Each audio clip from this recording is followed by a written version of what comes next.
Expedite, the pre-workout, is designed to really help you get through those moments where you feel a little fatigued.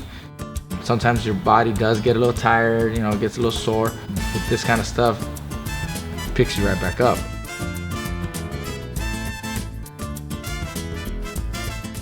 How do you see those two fights going when they happen? I'm a big fan of Billy Joe Saunders and his style. He's a slick boxer. He's in tremendous condition. Slick southpaw, good jab. He's got good power too. And he's, I think he has the size advantage over Canelo as well. I've been watching a lot of tape of him, this week, kind of thinking about how that fight would go. He definitely does pose problems for Canelo. Canelo has some issue with southpaws in the past. Guys who are slick, they can go back to the days of 154 when he fought Lara, Austin Trout, and then Floyd obviously being slick but not a southpaw. There's definitely places where Billy can give him a lot of problems, but ultimately I still lean towards Canelo in that fight. Eddie Hearn has also said that Billy Joe Saunders is the biggest threat, it's the #1 threat in the division for Canelo. He also said that. There's Benavidez as well. Benavidez is a bad dude. And also Benavidez has added Caleb Plant to that. Do you also believe that could be a possible threat for Canelo? Caleb Plant, he's got great boxing skills, got good footwork, good jab, good sharp jab.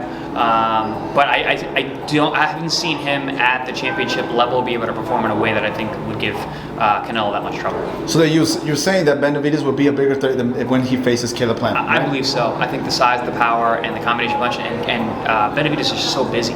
He throws his hands so much for a power puncher. It's really impressive. Now let's talk about Canelo's stablemate. Ryan Garcia, there was a lot of rumors recently that he would face Manny Pacquiao. Once that fight happens, if indeed it happens, how would that play out? I don't think it will, first of all, especially not now. There's a lot of fight opportunities for Ryan Garcia where he is at 135. I don't know how long he's going to be at 135, but because he's big and he's growing. But that's one of those fights where, and I've been saying this all week because everybody's been asking about it, Ryan gets better exponentially every fight, especially with the camp that he's in now. So we don't know what Ryan's going to be his next fight. He could be, a lot better than last time, or he could be like, a whole different class.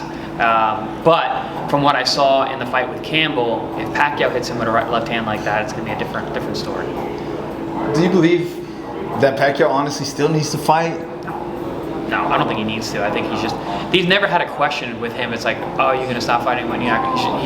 He's like, he blinks. He's like, yeah, I fight. This is what I do. I'm a boxer, which is awesome. He's so old school in that way. I don't think he needs to fight at all. I mean, he can go be a politician. He can go, do for his people. But he just loves to train, loves to fight. He still got it. Lastly, we saw yesterday the big news of Triller winning the bid. Teofimo. Yeah. Big purse. Tell me a little bit more about that. I like seeing boxers coming out on the winning end, when they're at odds with their promoters, because it's the all too common thing that happens in this sport, and we don't hear much about that. We don't hear about the head-to-head issues that fighters have.